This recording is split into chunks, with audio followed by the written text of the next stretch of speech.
చాలా జాగ్రత్తగా మనం దేవుని యొక్క వాక్యాన్ని విందాం ప్రియులారా. దేవుని యొక్క వాక్యముల నుంచి మనం ఒక సందేశం వినబోతున్నాం. బలులు అర్పించుట కంటే మాట వినుట శ్రేష్టం. ఈ రోజున అనేక మంది దేవుని కొరకు దానాలు, ధర్మాలు, పుణ్య కార్యాలు ఎన్నో చేస్తూ ఉంటారు. మేము దేవుని కొరకు చేస్తున్నామండి, అన్న సంతర్పణ కార్యక్రమం చేస్తారు కొద్దిమంది.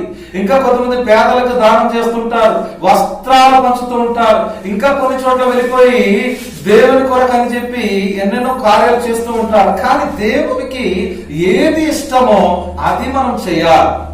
ఏమంటే దేవుని కొరకు అర్పణలు అర్పిస్తున్నారు, దేవుని కొరకు కానుకలు సమర్పిస్తున్నారు, దేవుని కొరకు దశమ భాగములు, కృతజ్ఞత కానుకలు, ప్రత్యేకమైనటువంటి అర్పణలు అర్పిస్తూ ఉన్నారు. అది కూడా ఇవ్వాల్సినదే. కానీ నిజమైనటువంటిది ఏమిటి? అసలు దేవుడు మనలో నుంచి దేన్ని ఎక్స్పెక్ట్ చేస్తున్నాడు? ఇక్కడ మనం సమయం మొదటి గ్రంథం 15వ అధ్యాయం 22-23 వాక్యం చదవగలిగితే అక్కడ దేవుడు తన ప్రవక్త అయినటువంటి సమూయేలు గారి ద్వారా ఒక చక్కనైనటువంటి మాటను మనకు హెచ్చరిక పూర్వకంగా తెలియజేస్తూ ఉన్నాడు. ఏం చెప్తున్నాడో ఒకసారి చూద్దామండి. తెరవండి అందరూ. ప్రథమ సమూయేలు పుస్తకం 15వ అధ్యాయం 22-23 చూడండి. ఫస్ట్ సమూయేలు చాప్టర్ 15 verse 22 verse 23 అక్కడ ఏం చెప్పాడు ఒకసారి చదువుదాం. అందుకు సమూయేలు తాను సెలవిచ్చిన ఆజ్ఞను ఒకడు గైకొనుట వలన యెహోవా సంతోషించినట్లు. ఆగండి, అక్కడ ఎవరు సంతోషిస్తారట అమ్మని చెప్పండి. తాను సెలవిచ్చిన మాట గైకొంటే దేవుడు సంతోషిస్తాడంట. దేవుడికి స్తోత్రం. మీ ఇంట్లో మీ ఆయన రాగానే చెప్తారమ్మా వేడిని పెట్టు, అమ్మా తువ్వలు తీసుకునిరా, అమ్మా జెండుబం పెట్టు, అమ్మా లేదంటే డికాసనో టీయో ఏదో పెట్టమంటాడు. చెప్పిన వెంటనే చేస్తే ఎంత సంతోషిస్తాడు భర్త. చెప్పి అరగంట అవుతుంది, గంట అవుతుంది, గంటన అయిపోతుంది, 2 గంటలు అవుతుంది. నీ పనిలో నువ్వు ఉన్నావు, వేరేది తెచ్చి పెడుతున్నావు. తనకు అవసరమైనది అడిగింది ఇవ్వలేదు, వేరుగొడ్లు చేస్తున్నప్పుడు భర్త సంతోషిస్తాడా? ఇండియా పాకిస్తాన్ యుద్ధం జరుగుతుంది అక్కడ, అవునా? అయితే గమనించాలి, ఇక్కడ యెహోవా సెలవిచ్చిన మాట గైకొనుటను బట్టి దేవుడు సంతోషిస్తారంట. హల్లెలూయా. ఈ రోజున దేవుడు నీకు ఏమి చేయమని చెప్తున్నాడు అది చేయమను. కిందికి అంటున్నాడు చూడండి, చదవనేమన్నాడు? యెహోవా సంతోషించున్నట్లు ఒకడు దహన బలులను అర్పించుట చూచి ఆయన సంతోషించున ఆలోచించుము. ఆయన మాట వినవు, బలులు అర్పిస్తావు. ఆయన మాట వినవు, కానుకలు ఇస్తావు. ఆయన మాట వినవు, అర్పణలు అర్పిస్తావు. ఆయన మాట మాత్రం వినవు, దశంభాగాలు ఇస్తావు. ఆయన మాటలు మాత్రం వినవు, నువ్వు దేవుడి కొరకు ఖర్చు చేస్తావు. కానీ దేవుడు అంటున్నాడు, ఖర్చు కాదురా బాబు, కానుకలు కాదురా బాబు, అర్పణలు కాదురా నాయన, ముందు నువ్వు కావాలి దేవుడికి. నీవు కావాలి, నీ హృదయపు స్థితి కావాలి. అది ముందు దేవుడికి ఇవ్వాలి. ముందు దేవుడికి ఏది ఇవ్వాలి అది ఇవ్వాలి ముందు. అది ఇచ్చిన వాడు మిగతావన్నీ ఇచ్చినట్టే. కాబట్టి ఇక్కడ చెప్తున్నాడు చూడండి, ఏమని అంటున్నాడంటే కిందికి చదవండి ఒకసారి. ఆలోచించుము, బలులు అర్పించుట కంటే ఆజ్ఞ గైకొనుట. దేవునికి స్తోత్రం. అంటే నువ్వు అర్పించే అర్పణ కంటే దేవుడు చెప్పిన మాట ముందు చేయాలి. దేవుడు అంటారు సువార్త ప్రకటన చేయి, దేవుడు అంటాడు సువార్త కొరకు నిలబడు, దేవుడు అంటాడు పరిచర్య కోసం వాడబడు, దేవుడు అంటాడు ఉపవాస ప్రార్థనలో ఉండు, దేవుడు అంటాడు సంఘ ఆరాధనలో పాల్గొ, దేవుడు అంటుంటాడు నీకు దైవికమైన విషయాలు ముందడుగు వేయి. నువ్వు మాత్రం వెనక్కి ఉంటావు, నువ్వు మాత్రం వెనక్కి వెళ్ళిపోతావు, నువ్వు మాత్రం నీకు నచ్చినట్టు చేసుకుంటుంటావు. కానీ దేవుని సంఘ అర్పణ మాత్రం అర్పించేస్తావు. అది నాట్ యాక్సెప్టబుల్, అది అంగీకార యోగ్యమైనటువంటిది కాదు. నువ్వు ఇస్తావేమో కానీ దేవునికి ఇష్టం లేని అర్పణ అది. కాబట్టి ఇక్కడ దేవుడు చెప్తున్నాడు చూడండి, ఏమంటున్నాడు కిందికి చూస్తే. ఏమంటే చదవండి ఒకసారి అక్కడ. బలులు అర్పించుట కంటే ఆజ్ఞ గైకొనుటయు, పొట్టేళ్లకు అర్పించుట కంటే మాట వినుటయు శ్రేష్టము. దేవునికి స్తోత్రం అండి. మాట వినుటే శ్రేష్టం దేవుడు అన్నాడు. మాట విన్నవాడు అన్ని చేస్తాడని. కానీ ఈ రోజులో అనేక మంది మాట వినే రకంగా ఉండరు. మాట వినరు, తమకు తోచిందే చేసుకుంటారు. మాట వినరు, తమకు ఏం తోస్తే అదే చేసుకుంటూ ఉంటారు. మనలో కూడా అనేక మంది ఆ కంపెనీకి చెందిన వాళ్ళు ఉన్నారు. లేరా? ఎందుకు లేదు? వీరికి ఒకరు ఉన్నారు, ఇంటికి ఒకరిద్దరు ఉంటారు. ఖచ్చితంగా ఈ కంపెనీకి చెందిన వాళ్ళు ఉంటారు. మాట వినని కంపెనీ. ఏ కంపెనీ అండి? ఆ కంపెనీ పేరేంటి? మాట. అవునా? నిజం చెప్తున్నానా? నిజమేనా? మాట వినని వారు పోటీ పెట్టామనుకోండి, మొదటి రకం వస్తారేమో. గత వారంలో చెప్పాను, బద్ధకస్తులు పోటీ జరిగేది, విన్నారా? వినుంటారు కొంతమంది. బద్దకస్తులు పోటీ జరిగింది. ఎవరైతే ఎక్కువ బద్దకస్తులు ఉంటారో వాళ్ళకి గిఫ్ట్ ఇస్తారు, బంగారు మెడల్, గోల్డ్ మెడల్ ఇస్తామన్నారట. అందరు బద్దకస్తులు ఎంతమంది ఉన్నారంటే అందరి మంది వచ్చి కూడుకున్నారంట ఒక చోట. మీలో ఎక్కువ బద్ధకం తెల్లారి లేచిన మొదలు రాత్రి పడకకెళ్ళేంత వరకు ఎక్కువ బద్ధకం ఉన్న వాళ్ళు ఎంత ఉందంటే నేను నేను నేను అందరు చేయిస్తారట. లాస్ట్ లో ఒక మనిషి మిగిలిపోయాడు, ఆ చెయ్యలేదట. అసలు ఏమరా నువ్వు బద్దకస్తుడు అంటే, అవునండి బద్దకస్తుడే మరి అందుకొచ్చాను అన్నాడు. ఆ బద్దకస్తుడు ఎంతమంది ఎక్కువ బద్ధకం ఉన్నారంటే అందరు చేతులు ఎత్తేసారు. మరి నువ్వు బద్దకస్తుడు చెయ్యి ఎత్తాలి కదా అంటే ఆయన అన్నాడట, సార్ చెయ్యి ఎత్తడానికి కూడా బద్ధకం సార్ అన్నాడట అతను. అంటే ఏంటి దాని అర్థము? అంటే నెంబర్ 1 బద్దకస్తుడివి. ఆయనకి గోల్డ్ మెడల్ ఇచ్చి పంపించారు. అమ్మ నాయన చెయ్యి ఎత్తడానికి కూడా బద్ధకం, కొంతమందికి నోట్లో ముద్ద పెట్టడానికి బద్ధకం, ఇంకా కొంతమందికి ప్రార్థన చేయడం బద్ధకం, ఇంకా కొంతమంది చర్చికి రావడం బద్ధకం, ఇంకా కొంతమందికి బైబిల్ తెరవడం బద్ధకం, ఇంకా కొంతమందికి పాస్టర్ గారితో మాట్లాడడం బద్ధకం, ఇంకా కొంతమందికి వాక్యం వినడం బద్ధకం, ఇంకా కొంతమందికి అబ్బా ఊపిరి పీల్చుకోవడం కూడా బద్ధకం. ఊపిరి పీలకపోతే ఏమవుతారు? గుట్టుకున్నా పోతారు. మీకు అర్థమవుతుందా? అలాగన్నట్టుగా మాట వినని వారు పోటీ పెట్టామనుకోండి, మొదటి రకం వస్తారు కొద్దిమంది, 100కు 100 మార్కులు సంపాదించుకుంటారు. చాలా మంది ఉన్నారు, మీరు ఒకరు కాదు ఇద్దరు కాదు, ఇంటికి ఒకరు ఫస్ట్ వస్తారేమో. మాట వినని పోటీ, దేవుని మాట, దేవుని సేవకుల మాట, హెచ్చరిక మాటలు వినకుండా ఎంతమంది ఉంటారు? ఫస్ట్ ఎవరు వస్తారంటే నేను వస్తానని మీరు అందరూ ఒకే లైన్ లో 100కి 100 తెచ్చేసుకున్నటువంటి వాళ్ళు ఉంటారు కొంతమంది. అందులో మీరు కూడా ఉన్నారు మహానుభావులు. అలాగే వినే వాళ్ళు కూడా కొంతమంది ఉంటారు మహానుభావులు. సరే, ఇక్కడ మనం ఏం చేస్తున్నామంటే అర్పించుట కంటే మాట్లాడినటం శ్రేష్టము. ఈ వ్యక్తి ఎవరు? సౌలు రాజు గురించి దేవుడు సమూయేలు ప్రవక్త ద్వారా మాట్లాడుతున్నటువంటి మాటలు. సమూయేలు సౌలుకు ఒక దీర్ఘదర్శిగాను, ఒక ప్రవక్తగాను, ఒక దైవజనుడుగాను, హెచ్చరిక చేసేటువంటి వ్యక్తిగాను అంటూ ఉన్నాడు. అంత గొప్ప హెచ్చరికలు విని కూడా సౌలు జీవితంలో మార్పు అనేటువంటిది రాలేకపోయింది. ఆ యొక్క రాజ్యంలో మొట్టమొదటి రాజుగా సౌలును దేవుడు నియమిస్తాడు. 40 సంవత్సరాలు పరిపాలన చేసినటువంటి సౌలు గారి జీవితంలో ప్రారంభంలో ఉన్న భక్తి, ప్రారంభంలో ఉన్న విశ్వాసం, ప్రారంభంలో ఉన్నటువంటి దేవుని మాటలను అంగీకరించేటువంటి తత్వం రాను రాను రాను తరిగిపోయింది. చలికాలంలో ఎండలాగా. ఎలాగండి? చలికాలంలో ఎండలా ఉంటుంది బాబు. 1 గంటకు ఎలా ఉంటుంది, 4 గంటలకు ఎలా ఉంటుంది చెప్పు? ఎలా ఉంటుందండి?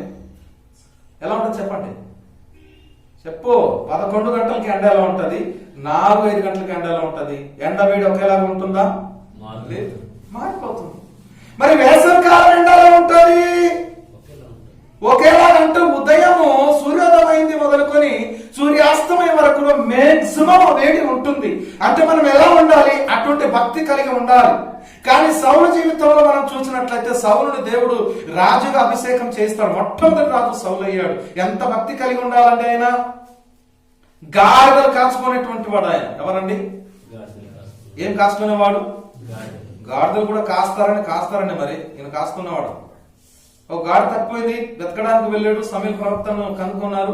అక్కడ కలిసినప్పుడు నీవు గాడిదలు కాయడం కాదరా బాబు, ఇశ్రాయేలు ప్రజల్ని కాసే వ్యక్తిగా చేస్తానంటున్నాడు దేవుడు అని చెప్పి తైల బుడ్డిని తీసుకొని నెత్తి మీద నూనె పోసి అతనికి రాజుగా అభిషేకం చేశాడు. రాజు అయిపోయాడు. ఇశ్రాయేలు ప్రజల మీద రాజు అయిపోయాడు. పరిపాలన జరుగుతూ ఉన్నది. దేవుని చిత్తాన్ని తెలుసుకొని ముందుకు సాగుతున్నాడు. ప్రారంభంలో ఉన్నటువంటి భక్తి ఎలాగైనా కొంచెం చురుకుతనంగానే ఉన్నాడు మనలాగా కదా. మనలో కూడా కొంతమంది అలాంటి వాళ్ళు కదా, ప్రారంభంలో ఉన్న భక్తి ముగింపులోకి రావట్లేదు. అలా ఉంటూ ఉంటూ రాను రాను మహానుభావుడు రాజు కదా, ఆస్తైశ్వర్యాలు కలిగింది, పేరు కీర్తి ఘనత కలిగింది, ధనధాన్యాలు కలిగింది, గొప్పతనం వచ్చింది, స్థాయిలో ఉన్నాడు, స్టేటస్ లో ఉన్నాడు. ఏమంటే కాస్త రాజు భోజనం మనలో కూడా కొద్దిమంది కల కదా, ఉన్న స్థాయి నుంచి అధిక స్థాయికి వచ్చారు. తొండ ముదిరింది ఊసరు వెళ్ళి అయింది అన్నట్టుగా కొద్దిమంది జీవితాలు ఎలా ఉన్నాయంటే ముదురుతనం వచ్చిన తర్వాత దేవుడికి దూరం అయిపోతున్నారు. చూడండి, ఇలాంటి పెద్దలు కూడా మందలిస్తుంటారు ఒక్కొక్కసారి. అరే బాబు రండ్రా అంటే వస్తున్నారా? ఎవరు రాదు. వినరా బాబు వింటున్నారా? వినరు అసలు. అంతే. ఎందుకంటే సౌలు రాజు మనస్తత్వం ఈరోజు సంఘంలో కొద్దిమందికి వచ్చింది. కొంచెం డెవలప్ అయితే చాలండి, డెవలప్ కి కారకులైన దేవుణ్ణి, నడిపించిన సేవకుణ్ణి, ప్రోత్సహించిన సంఘాన్ని విడిచిపెట్టి గాలిలో తిరుగుతారు. గాలిలో తిరిగి మొన్నటి పెద్ద మనుషులతో నేను మాట్లాడినట్టు ఉన్నాను. ఒకవేళ పొరపాటున పుట్టుక్కున పోతే మరి ఇంకెవరు రావాలి? ఈ సేవకుడు రావాలి, ఇదిగో ఈ పెద్దలే ఉండాలి, ఇదిగో ఈ సంఘమే ఉండాలి. అవునా? నువ్వు నీ కర్మకాలియో లేకపోతే కాలం చెల్లక మునుపే నీ కాలం రాక నువ్వు ముందు పోయినా గాని నీకు కప్పెట్టడానికి నీకు బాక్షలు దించడానికి ఎవరు కావాలి? మళ్ళీ ఈ సేవకుడే కావాలి, ఈ సంఘ పెద్దలే కావాలి, ఈ సంఘమే కావాలి.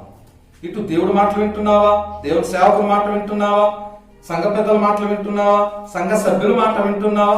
దేన్ని కూడా లెక్క చేయట్లేదు, గాలిలో తిరుగుతున్నారు కొద్దిమంది. ఆనాడు సౌలు గారి జీవితంలో కూడా అదే జరిగింది. ఆయన అభివృద్ధి వచ్చిన తర్వాత లెక్క చేయలేదండి. దేవుడికే చెప్పాలేంటి, ఆ పాస్టర్ గారికి ప్రతిదీ అడగాలంటే ఆయన చెప్పిన అన్ని వినాలన్న రూల్ ఏమైనా ఉందా అన్నట్టు అనుకొని ఆయన రాను రాను కర్ణపిశాచి దగ్గరికి వెళ్ళిపోతాడు.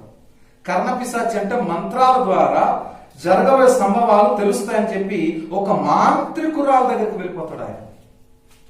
అందుకు దేవుడు ఎంత బాధపడతాడు చూడండి ఒకసారి. సమూయేలు మొదటి గ్రంథం 13వ అధ్యాయం 13-14 వాక్యాలు చదవండి, మీకు అర్థమవుతుంది. ఆయన స్థితి ఎంత ఉన్నతమైన స్థాయిలో ఉన్నప్పటికీ ఆ స్థాయిని ఆయన నిలబెట్టుకోలేకపోయాడు. దేవుడికి సంతోషం లేదంటే ఆయన్ని బట్టి.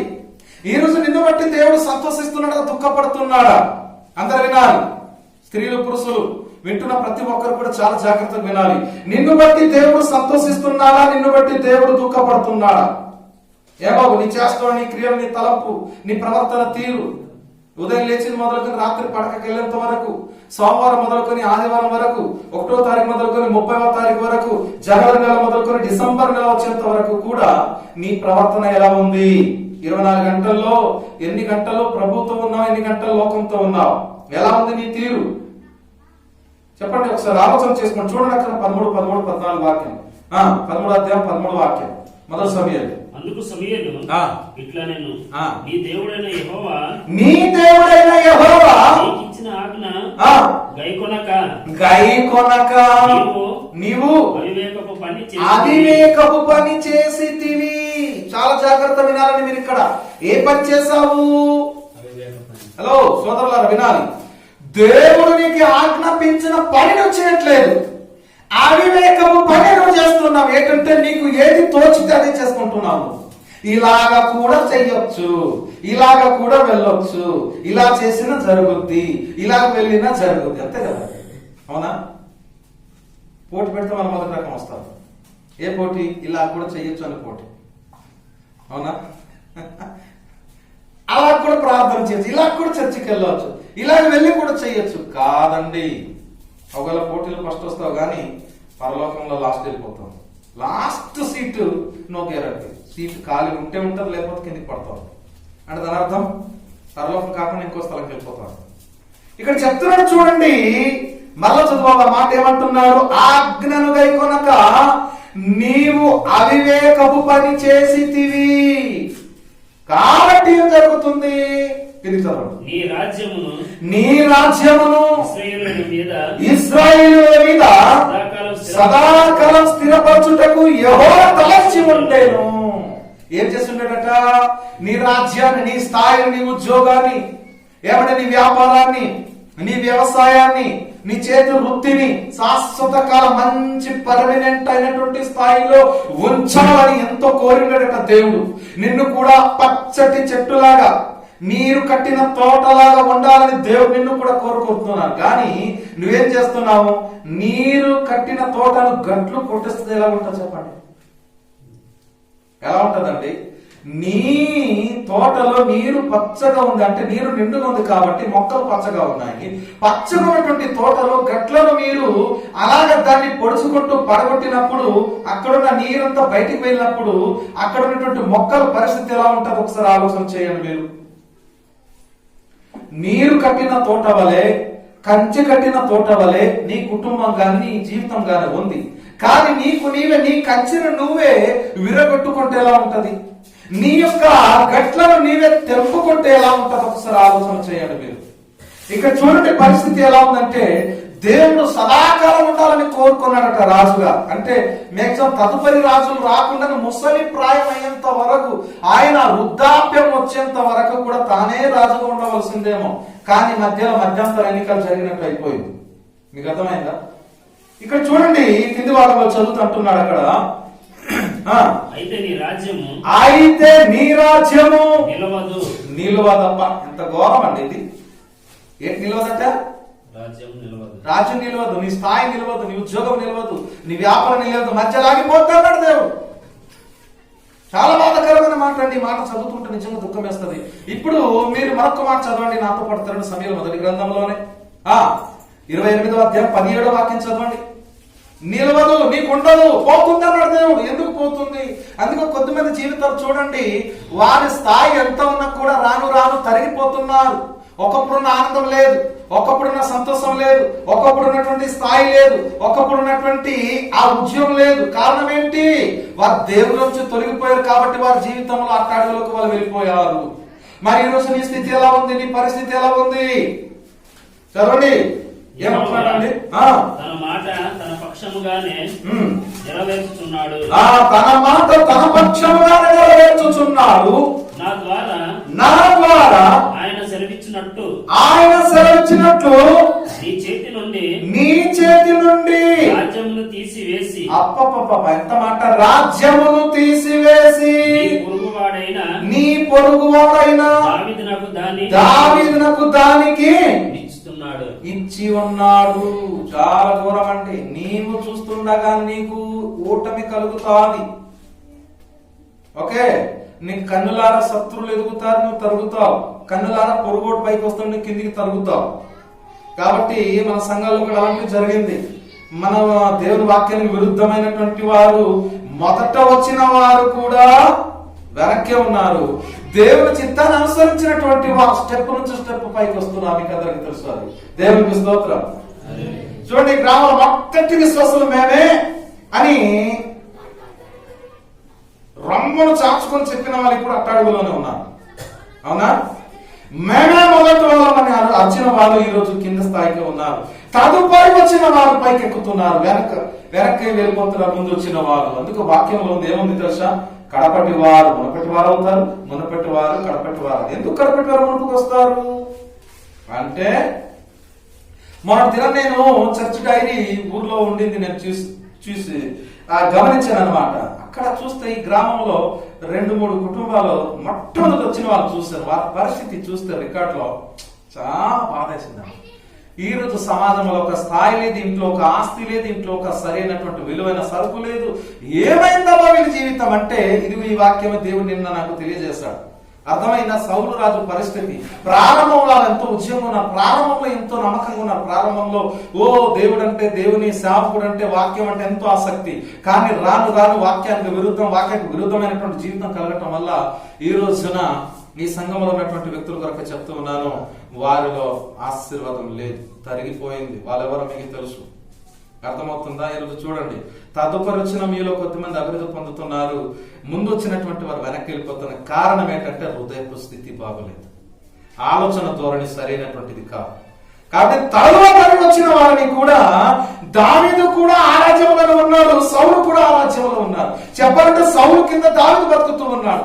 కానీ దావీదు హృదయం దేవుని ఎడల ఎంతో యథార్థంగా ఉంది కావున ఆయన భక్తి అతనికి పైకి వచ్చేసింది, బతుకును బాగు చేసింది. దేవునికి స్తోత్రం. కాబట్టి దేవుడిలో ఈ సమయం బాగా ఆలోచించండి. మీరు మాట వినకుండా అర్పణలు అర్పించే స్థాయికి వెళ్ళొద్దు. ఆయన ఏం చెప్పాడో అది చేద్దాం. మన ముందు చెప్పింది చేస్తే దేవుడు సంతోషిస్తాడు, ఆశీర్వాదంతో నింపుతాడు. కాబట్టి నీ రాజ్యమును తీసివేసి నీ పొరుగువానికి అప్పగిస్తానన్నాడు. ఇప్పుడు మొదటి సమయంలో 15వ అధ్యాయం 9వ వాక్యం చదువుకుందాం. ఏమండి? ఒకసారి తెరవండి. ఏమన్నారు చదవండి ఒకసారి. సౌలును జనులను కూడి అడుగును అగగును గొర్రెలలోను ఎడ్లలలోను క్రొవ్విన గొర్రె పిల్లలు మొదలైన వాటిలోను మంచి వాటిని నిర్మూలన చేయక కడగ నుంచి పనికిరాని నీచ పశువులన్నిటిని నిర్మూలం చేసిరి. ఏం చేస్తారంటే వీళ్ళు దేవుడు చెప్పిన పని మీరు చేయలేదు. వేటిని చేయమన్నాడు అది చేయలేదు. తమకు తోచింది ఈ బాబు చేస్తూ ఉన్నాడు. కిందికి చదవండి 10-11 కూడా. అప్పుడు యెహోవాకు సమూయేలుకు ప్రత్యక్షం ఇలాగ సెలవిచ్చెను, సౌలు నన్ను అనుసరింపక వెనుక తీసి నా ఆజ్ఞలను గైకొనకపోయిను గనుక అతన్ని రాజుగా నిర్ణయించినందుకు నేను పశ్చాత్తాపపడుచున్నాను. దేవునికి స్తోత్రం అండి. నా ఆజ్ఞలు గైకోవడం వెనక్కి వెళ్ళిపోతున్నాడు సౌలు. ఈ రోజు మనలో కూడా అంతే కదండి. కొంతమంది జీవితాలలో కూడా దేవుని వాక్యానికి అనుసరించడం వెనక్కి వెళ్ళిపోతున్నారు అనేక మంది. సౌలు రాజు జీవితంలో కూడా అదే ఆజ్ఞ ఎవడు వింటాడని పాస్టర్ గారు ఎప్పుడు చెప్తూనే ఉంటాడు కదా. ఆయన మాటలు మనకెందుకండి, మనకు నచ్చింది మనం చేసుకుంటాం. దేవుడి మాటలు చెప్పడం, భక్తుల మాటలు వీటిని వదిలేయడమే కదా అన్నట్టుగా అనేక మంది ఆలోచిస్తున్నారు. ఆనాడు సౌలును కూడా దేవుడు ఉన్నతమైన స్థాయిలో సదాకాలం నిలబెట్టాలని కోరుకున్నాడు. కానీ ఈ సౌలు రాజు చేసిన తప్పేంటంటే తన ఆజ్ఞలను వెనక్కి తోసేస్తూ ఉన్నాడు. ఎన్ని హెచ్చరికలు వచ్చినా, ఎన్నోసార్లు ఇంటికి వచ్చి చెప్పిన రావు. సౌలు ఆత్మ మీలో ఉంది. సౌలు చేసిన పరిస్థితులు మీలో కూడా కొంతమంది ఉన్నారు. కాబట్టి దేవుడు చెప్తున్న మాటలు ఎంత సూటిగా ఉన్నాయి చూడండి. అనుసరించుట చదవండి. ఏమన్నారండి? ఆ ఆజ్ఞలను గైకొనక అతనిని ఏం చేశాడట? దేవుడు గైకొనకపోవడం వలన అతన్ని రాజుగా నిర్ణయించున్నందుకు నేను సంతాపపడుచున్నాను. అంటే దేవుడు ఎంతో బాధపడుచున్నాడు. అసలు ఏం జరిగింది కిందికి చదవండి. అందుకు సమూయేలు కోపోద్రేకుడై రాత్రి అంతా యెహోవాకు మొరపెట్టుచుండెను. ఎవరి కోసం తెలుసా? ఎవరి కోసం ప్రార్థిస్తున్నాడో తెలుసా? సమూయేలు గారికి కోపం వచ్చిందట. అంటే పాస్టర్ గారికి దేవుడు చెప్తున్నాయ్యా, ఇంక రాజుగా నియమించిన నాకు గొప్ప బాధ ఉందిరా బాబు. వీడు చేయకుండా అన్ని పాడు పనులే చేస్తున్నాడు. నాకు నచ్చింది, మెచ్చింది, నాకు ఇష్టమైన పని ఒకటి చేస్తే తనకి ఏది తోచితే అదే చేసుకుంటూ వెళ్తున్నాడు. చాలా బాధ ఉందని చెప్పి సమూయేలుతో దేవుడు చెప్పినప్పుడు సమూయేలు గారట చాలా కోపడ్డాడట. బాధపడుతూ రాత్రి అంతా ప్రార్థన చేశాడట. ప్రభా, ఏంటి పరిస్థితి? ఈ మనిషిని నువ్వు రాజు చేసావు కదా, రాజ్యం ఇచ్చావు కదా, రాజ్యంలో సకల సామగ్రి అనుకరింపచేసావు కదా, ఈయన ఎందుకు ఎలాంటి పని చేస్తున్నాడయ్యా అంటే అతను దేవుని ఆజ్ఞను పక్కన పెట్టి తనకు నచ్చినట్టుగానే ఆయన చేస్తున్నాడు. 12వ వాక్యం చదవండి. ఉదయమున సమూయేలు లేచి సౌలుని ఎదుర్కొనుటకు పోగా సౌలు కర్మెలునకు వచ్చి అక్కడ జయ సూచకమైన శిలను నిలిపి తిరిగి గిల్గాలునకు పోయినన్న సమాచారం వినెను. 13వ వాక్యం. తరువాత అతడు సౌలు వద్దకు రాగా సౌలు యెహోవా వలన నీకు ఆశీర్వాదం కలుగును గాక. జాగ్రత్తగా కొంచెం విచిత్రంగా ఉంటుంది మాట. ఓకే, ఏమంటాడండి? ఆశీర్వాదం మాటలు ఎవరు చెప్పాలి? విశ్వాసం చెప్పాలా, పాస్టర్ గారు చెప్పాలి? విశ్వాసులు కూడా చెప్పవచ్చు. కానీ యెహోవా వలన నీకు ఆశీర్వాదం వచ్చును గాక అంటే ఇక్కడ ఏదో సమాచారాన్ని దేవుడు విశ్వాసికి చెప్తే విశ్వాసి పాస్టర్ గారికి చెప్పినట్టుగా చెప్తున్నాడు. దేవుని వలన నీకు ఆశీర్వాదం కలుగును గాక. సౌలు గారు ఎంతో సంతోషం అయిపోతున్న సమయం గారు వచ్చేసారు కదా అని చెప్పి ఇక్కడ చూస్తే అంటున్నాడు చూడండి. ఒక మాట అక్కడ ఏమంటున్నాడు చూడండి. ఎందుకు చదవండి. యెహోవా ఆజ్ఞను నేను నెరవేర్చి తినగా. 14వ వాక్యం. సమూయేలు అలాగైతే నాకు వినబడుచున్న గొర్రెల అరుపులను ఎడ్ల రంకెలను ఎక్కడివని అడిగేను. చూసారండి, ఈ బాబు గారు ఏం చేశారు? ఆయన దేవుని కోసం అర్పిద్దాం, బలులు అర్పిద్దాం, కానుకలు ఇద్దామని చెప్పి ఈయన ఇయ్యకూడనివి ఇవ్వడానికి సిద్ధపడ్డాడు. మీకు అర్థమైందేమైనా? అంటే కొన్నిసార్లు మనము దుర్వ్యాపారం చేసి దేవునికి అర్పించాలనుకుంటాం. చాలా తప్పు అది. న్యాయంగా కష్టపడి రాత్రి పగలు కష్టపడి సంపాదించిన సొమ్ము నుంచే మీరు దేవునికి ఇవ్వాలి. ఓకే, ఇవ్వచ్చు, దేవుడు ఇమ్మన్నాడు, ఇవ్వాలి. కానీ ఎలా సంపాదించిన సొమ్ము అది? న్యాయబద్ధంగానా అక్రమంగానా సంపాదించేవా? అలాంటి సొమ్ము నీకు ఆశీర్వాదం రాదు. కాబట్టి ఇక్కడ చెప్తున్నాడు, అలాంటి పనులు చేసుకుంటూ ఈ బాబు వెళ్ళిపోతూ ఉన్నాడు.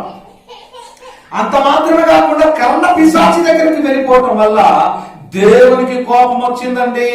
ఈయనకి దేవుని సేవకుడితో హెచ్చరిక వచ్చినా కూడా తను వినలేదు. మనలో కూడా అనేక మంది అలాంటి వారు ఉన్నారు. దేవుని సేవకుడు వాక్యం ద్వారా ఎన్ని హెచ్చరికలు చేసినను వినట్టుగా, చూసి చూడనట్టుగా, తెలిసి తెలియనట్టుగా అనేక మంది ఉంటున్నారు. కాబట్టి కొరింథీయులకు రాసినటువంటి ఆ యొక్క పత్రికలో మనం చూస్తే ఇటువంటివి ఏమిటంటే, మరి రాబోయే సంబంధంకి మనకు ఏం రావడానికి, బుద్ధి కలగడానికి రాయబడిన అన్నట్టుగా ఈ రోజు ఇవన్నీ తెలుసుకోవాలి. మన బుద్ధి తెలుసుకోవాలి. ఓహో, ఆనాడు రాజు, గొప్ప రాజు అయినటువంటి వ్యక్తి కూడా దేవునికి అనుసరించకపోతే దేవుడు అతన్ని కూడా విడిచిపెట్టి మరొక్కడిని నిలబెట్టాడు స్థానంలో. మీకు అర్థమవుతుంది. ఇప్పుడు చూడండి 15వ అధ్యాయము 28వ వాక్యం చదవండి, మీకు అర్థం కావడానికి. మొదటి సమూయేలు గ్రంథం 15వ అధ్యాయం 28వ వాక్యాన్ని చదువుకుందాం. చూడండి. అతనితో ఇట్లా నేను యెహోవా ఇశ్రాయేలుల రాజ్యమును నీ చేతుల నుండి లాగి వేసి నీకంటే ఉత్తముడైన నీ పొరుగువానికి దానిని అప్పగించి ఉన్నాడు. దేవునికి స్తోత్రం. చూడండి ఎంత ఘోరం జరిగిపోయింది ఇక్కడ. నీ చేతులు లాగిస్తాడంట దేవుడు. హలో, వినాలి. కొన్నిసార్లు నీకున్న స్థాయిని తీసేస్తాడు దేవుడు, కొన్నిసార్లు నీ బలాన్ని తీసేస్తాడు దేవుడు. ఎందుకు తీసేయాలంటే ఇచ్చినట్టు ఎందుకు లాక్కోవాలా? ఏమా, మీరు భోజనం పెడతారు, తింటుండగా 2 ముద్దలు తిన్న తర్వాత ప్లేట్ లాక్కుని వెళ్ళిపోతారు ఎవరైనా? ఏమా, వెళ్ళిపోతారా? ఒక ఊర్లో వెళ్తే అది జరిగింది. లైన్ కూర్చున్నాము, ఏదో పాత తగాదాలు ఉన్నాయి, దాన్ని బట్టి మనసులో పెట్టుకుని భోజనం చేస్తున్నటువంటి మనిషి గిన్నె నుంచి లాక్కుని వెళ్ళిపోయాడు. పక్కనే ఉన్న కూర్చొని లైన్ కూర్చొని భోజనం చేస్తున్నాం. తరచు చూడొచ్చు కదా, తిండి తినే దగ్గర కూడా అంత రాజకీయం ఎందుకో మరి పాపం. చాలా బాధతో ఆయన అవమానంతో లేచి ఇంటికి వెళ్ళిపోయాడు. మళ్ళా పిలిస్తున్న నేను ఎంతమంది చెప్పినా మరి తిరిగి రాలేదు, ఆయన వెళ్ళిపోయాడు ఇంటికి. చాలా బాధపడుతూ వెళ్ళిపోయాడు. ఏదో పాత కక్షలు, ఎక్కడ చెప్పకూడదు అక్కడ చెప్పారు, ఎక్కడ అడగకూడదు అక్కడ అడిగారు, ఎక్కడ చూపించకూడదు అక్కడ చూపించారు వాళ్ళు. నీకు అర్థమవుతుందా? అంటే తింటున్నది మళ్ళీ వెనక్కి లాగేస్తే ఎలా ఉంటది? అంటే ఇచ్చినట్టు ఇచ్చి వెనక్కి తీసేసుకుంటే ఎలా ఉంటది? ఒకసారి ఊహించండి మీరైనా. ఇప్పుడు కొన్ని కుటుంబాల్లో కుమారులు కుమార్తెలైనటువంటి వారు పుడుతున్నారు. మరి ఎందుకు చనిపోతున్నారంటే దేవుడు గర్భఫలం దేవుడిచ్చిన బహుమానం కదా, మరి ఎందుకు పోతున్నారండి గర్భఫలాలు? ఏం బాబు, కుమారుడు పుట్టాడు, మరి ఎందుకు వెళ్ళిపోయాడు? ఆలోచించండి, కొన్ని ప్రాక్టికల్ గా ఆలోచించండి. దేవుడు ఇచ్చి ఉంటాడు, ఎందుకు తీసుకుంటాడండి?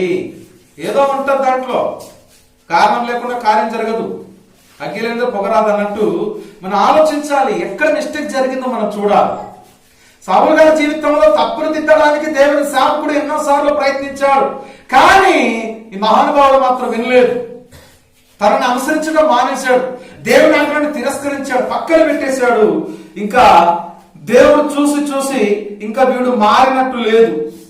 ఏమండి, ఇంక 26వ వాక్యం చదువుతా అంటాడు. అందుకు సమూయేలు నీతో కూడా నేను తిరిగి రాను, నీవు యెహోవా ఆజ్ఞను విసర్జించితివి గనుక ఇశ్రాయేలు మీద రాజుగా ఉండకుండా యెహోవా నిన్ను విసర్జించనని చెప్పి వెళ్ళిపోవాలని తిరుగగా సౌలు అతని దుప్పటి చెంగు పట్టుకున్నందున అది చినిగెను. ఏం చేస్తున్నాడు? పాస్టర్ గారికి తీసుకెళ్లిపోయి క్షమాపణ ప్రార్థన చేసేసి మళ్ళీ ఆశీర్వాదం పొందేద్దాం అనుకున్నాడు, కానీ సౌలు గారు రాను అన్నారు. అందుకో కొన్ని కుటుంబాల్లో వెళ్ళడానికి ఇష్టం ఉండదు, కానీ తప్ప దేవుడు ప్రేమ కాబట్టి వెళ్లాల్సి ఉంటుంది. మీకు అర్థమవుతుందా? ఎందుకంటే దేవుడు వెళ్ళమన్నాడు. అప్పటికే సౌలు చేసిన తప్పుడు పని వల్ల ఆయన మారేటట్టు లేదు, దేవుడు వదిలేసాడు. మరి నేనేం చేస్తాను? నేను ప్రార్థన చేసిన దేవుడి దృష్టికి కోపం అయిపోతాను, కాబట్టి నేను మరి ప్రార్థన చేయనని చెప్పి సౌలు నువ్వు వదిలేసి సమూయేలు ప్రవక్త వెళ్ళిపోతున్నప్పుడు దుప్పటి పట్టి లాగేశాడట. ఎవరు? సౌరాలు. వస్తావా లేదా మర్యాదగా అన్నట్టుగా పిలిచాడు, కానీ ఆయన మాత్రం వెళ్ళలేదు. ఎందుకంటే దేవుడు వదిలేశాడు అతను. ఈ రోజు నాకు విషయం ప్రియులారా, సేవకుడితో దూరం అవ్వచ్చు, నో ప్రాబ్లం, కానీ దేవుడితో దూరం అవ్వచ్చు, చాలా ప్రమాదం. సేవకుడు ఈరోజు కోపం ఇంటికి వెళ్ళిపోతే మళ్ళీ రేపైనా రావచ్చు నీ ఇంటికి. దేవుడు ఒక్కసారి కోపం అయ్యాడు అనుకో, నీ సంగతులు ఇట్లు ఇంత సంగతులు అయిపోద్ది. జాగ్రత్త, దేవుని కోపం రేపొద్దు. సౌలు జీవితంలో జరిగింది అదే. ఆయనకి దేవుడు మాటికి హెచ్చరిక చేస్తున్న ప్రవక్తను పంపించి వినాలి కదా, మహానుభావుడు లేదు, వినలేదు. తనకు నచ్చినట్టు జీవించాడు కాబట్టి రాజ్యం తీసాడు. చివరికి శత్రువులు వచ్చారు. ఆయన ఒకరి చేతిలో చచ్చిపోవడం మంచిది కాదని చివరికి తన ఖడ్గంతో తానే పొడుచుకుని ఆత్మహత్య చేసుకుని చచ్చిపోయాడు. వాక్యానుసారంగా ఆత్మహత్య చేసుకున్న వాడు నరకానికి పోవాలి, మరి అతను నరకానికి పోయి ఉంటాడు అని మనం తెలుసుకోవాలి. మీకు అర్థమవుతుందా? చూడండి ఎంత పరిస్థితి అండి. దేవునికి దూరం అయితే, దేవుని ఆజ్ఞను తిరస్కరిస్తే, దుష్టుడు లోపలికి ప్రవేశించి చేయకూడని కార్యాలని చేసి చివరికి ప్రాణాన్ని, శరీరాన్ని రెండింటినీ కూడా నష్టం చేసే పరిస్థితి ఎదురవుతుంది. కాబట్టి మీరందరూ చాలా జాగ్రత్తగా ఉండాలి. అర్థమవుతుందా?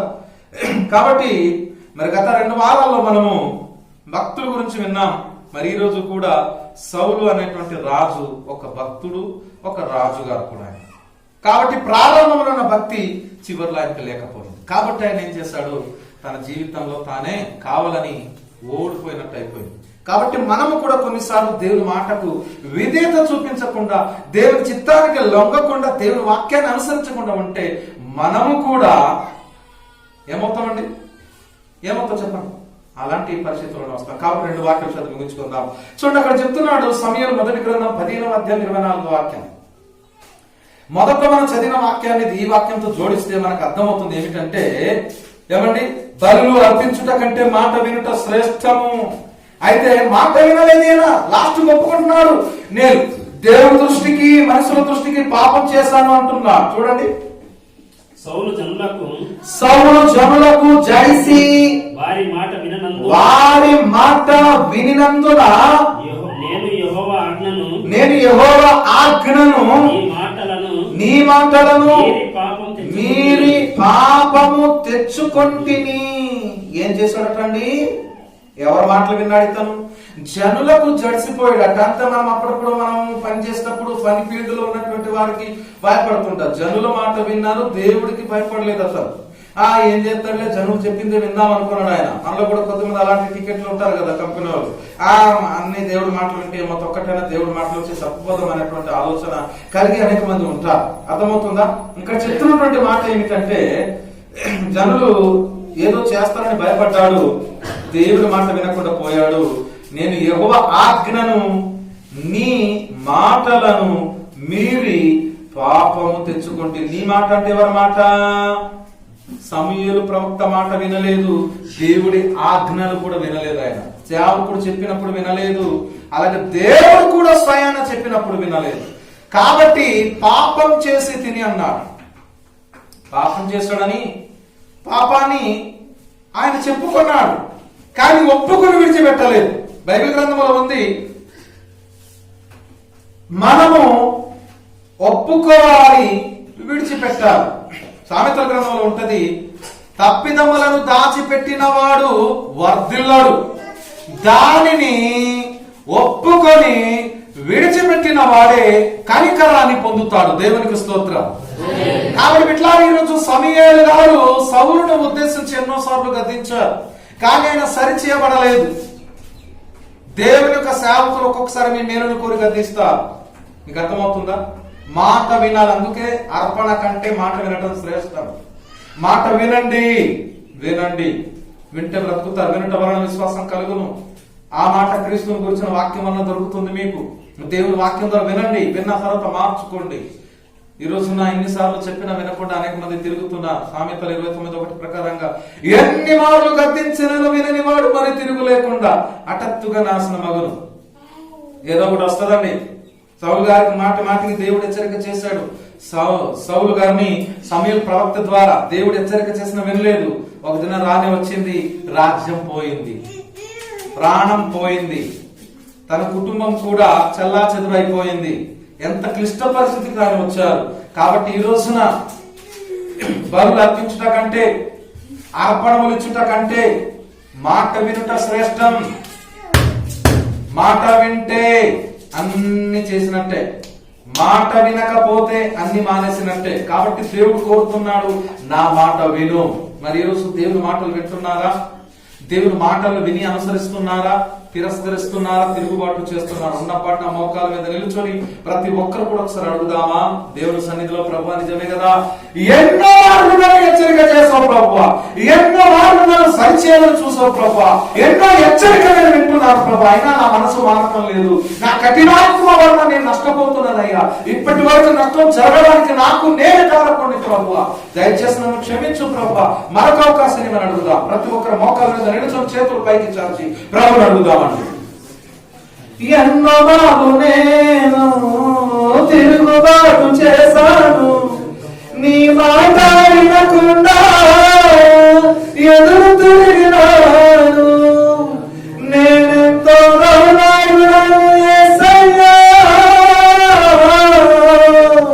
నేనెంతో కూడను యేసయ్యా. అర్హత లేదు, యోగ్యత లేదు, పాపిని నేనయ్యా, కరుణించరావయ్యా. నీతి లేదు, భక్తి లేదు, పాపిని నేనయ్యా, కృప చూపగరావయ్యా. ప్రతి ఒక్కరు ఎన్నో మార్లు తిరుగుబడిన సందర్భాలు ఉన్నాయి. దేవుని సేవకుడు ఇంటి వరకు వచ్చి, నీ పరిధి వరకు వచ్చి ఎన్నో మార్లు నేను హెచ్చరిక చేసిన వినలేదు. ఆనాడు సమూయేలు ప్రవక్త ద్వారా దేవుడు సౌలు గారిని ఎన్నో మార్లు హెచ్చరిక చేసిన ఆయన వినలేదు. దేవుని అనుసరించలేదు, దేవుని ఆజ్ఞలను అనుసరించలేదు. తనకు తోచిందల్లా చేసుకుంటూ వెళ్ళదు కాబట్టి తన జీవితంలో గొప్ప నష్టాన్ని ఆయన తెచ్చుకున్నాడు. మరి ఈ రోజు నీవు కూడా దేవుని వాక్యాన్ని, దేవుని యొక్క క్రమాన్ని అనుసరించకపోతే నీవు కూడా అట్టి గొప్ప నష్టాన్ని అనుభవించగలుగుతావు. కాబట్టి ఉన్న పాట దేవుని సన్నిధిలో మోకరించి ప్రభువుని అడుగు, ప్రభువా నేను మాట వినకుండా తిరుగుబాటు చేస్తున్నాను అయ్యా, నాకు నేనే కొట్టుకుంటున్నాను, నాకు నేనే పాడవుతున్నాను అయ్యా, దయచేసి నీ ఆజ్ఞలు వెనక్కి వేయకుండా నీ మాట వింటాను ప్రభువా, నీ క్రమాన్ని నడుస్తాను ప్రభువా, నీ సేవకుల ద్వారా చెప్పిన ప్రతి మాట నేను అంగీకరిస్తానయ్యా. గట్టి కృప నాకు దయచేయండి. గతంలో ఈ రోజు వరకు కూడా నేను నీ మాట వినకుండా తిరిగానయ్యా, నన్ను క్షమించు, మనకు అవకాశం ఇవ్వని చెప్పి ప్రతి ఒక్కరు కూడా అడుగుదాం. అడిగిన వారికి దేవుడు ఖచ్చితంగా ఇచ్చేవాడు ఉన్నాడు. కాబట్టి ప్రతి ఒక్కరు కూడా ఎక్కువ సమయంలో ప్రార్థన పూర్వకంగా దేవుడు